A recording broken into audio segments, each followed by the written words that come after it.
আজকে এই কুমিল্লা 10, নালমাইন, নাঙ্গলকোট, সদর দক্ষিণ এই আসনটিতে আজকে জনগণের মধ্যে আশার সঞ্চার হয়েছে।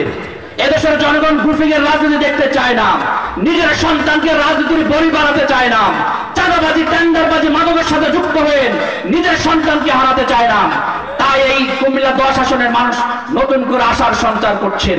আমরা বিশ্বাস করতে চাই আগামী দিনে এই কুমিল্লা 10 আসনে জামাত ইসলামের প্রার্থীকে নির্বাচিত করার মাধ্যমে, ঐতিহাসিক ভোট বিপ্লবের মাধ্যমে আমরা ইতিহাস রচনা করব ইনশাআল্লাহ। আমরা এদেশের মানুষকে আশ্বস্ত করতে চাই, জামাত ইসলামী যেটি কথা দেন জামাত ইসলামী কথা রাখেন। আমাদের 3টি মন্ত্রণালয় দুর্নীতিমুক্ত পরিচালনা করেছি, তার পাশাপাশি এদেশের গরিবী দুঃখী বুখানামে মানুষ যার জন্য রাষ্ট্রের পক্ষ থেকে 4 বরাদ্দ হয়, 3 বরাদ্দ হয়, ডাল বরাদ্দ হয়, বিধবা ভাতা বরাদ্দ হয়, বিদ্যুতের জন্য বরাদ্দ হয়, এই বরাদ্দ প্রত্যেকটি মানুষের কাছে পাই পাই করে হিসাব জামাত ইসলামী বুঝিয়ে দিবে ইনশাআল্লাহ। আমাদের সমাজে আমরা দেখি শিক্ষিত হওয়ার পরেও আজকে চাকরি পাওয়া যায় না, মামা লাগে, খালা লাগে, খালু লাগে। কিন্তু আমরা গ্যারান্টি দিয়ে বলতে চাই, একজন কৃষকের ছেলে যদি মেধাবী হয়, কোন ধরনের টাকা পয়সা ছাড়া তার সরকারি চাকরি জামাত ইসলামী নিশ্চিত করবে ইনশাআল্লাহ। প্রিয় ভাই এবং বন্ধুগণ, আমরা এই সুজলা সুন্দর এই বাংলাদেশের ধর্মীয় সম্প্রীতি নিয়ে বসবাস করি। এদের মধ্যে জামাত ইসলামীর বিভিন্ন সমাবেশে ধর্মীয় বিভিন্ন পর্যায়ের নেতৃবৃন্দ এসে বলেছেন, বিগত সময়ে জামাত ইসলামের আশ্রয়ে তারা শান্তি এবং নিরাপত্তার গ্যারান্টি পেয়েছেন।